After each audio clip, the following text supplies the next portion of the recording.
বৃষ্টির জল কমেছে পর্যায়ক্রমে জলাধার থেকে জল ছাড়ার প্রক্রিয়া। তবুও বানভাসী হুগলির খানাকুল সহ বিস্তীর্ণ এলাকা। ত্রাণ সামগ্রী পৌঁছে দেওয়ার ক্ষেত্রে প্রয়োজনীয় পদক্ষেপ গ্রহণ করার কথা বলা হলেও বিভিন্ন জায়গায় ত্রাণ পৌঁছয়নি, এমনটা ক্ষোভ রয়েছে সাধারণ মানুষজনের মধ্যে। ডিবিসি পর্যায়ক্রমে জল ছাড়া কমালেও বানভাসী হয়ে রয়েছে খানাকুলের বিস্তৃত এলাকার মানুষজন। দুর্ভোগে পড়েছেন এলাকার বাসিন্দারা।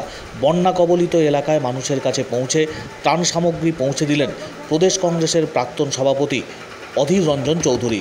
কংগ্রেসের কর্মী সমর্থকদের নিয়ে নৌকায় করে আজ পৌঁছে যান খানাকুলের বন্যা কবলিত এলাকায়। সাধারণ মানুষের সঙ্গে যেমন কথা বলেন, পাশাপাশি ত্রাণ সামগ্রী পৌঁছে দেন বিস্তীর্ণ এলাকার মানুষজনের কাছে।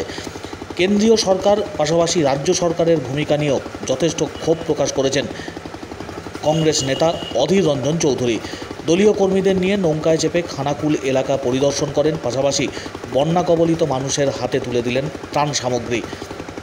রাজ্য সরকার বন্যা ত্রাণের ক্ষেত্রে যে গড়িমসি করছে সে বিষয়েও ক্ষোভ ব্যক্ত করেছেন প্রদেশ কংগ্রেসের প্রাক্তন সভাপতি অধীর রঞ্জন চৌধুরী। তিনি দলীয় কর্মী সমর্থকদের নিয়ে আজ পৌঁছে যান বন্যা কবলিত খানাকুলে।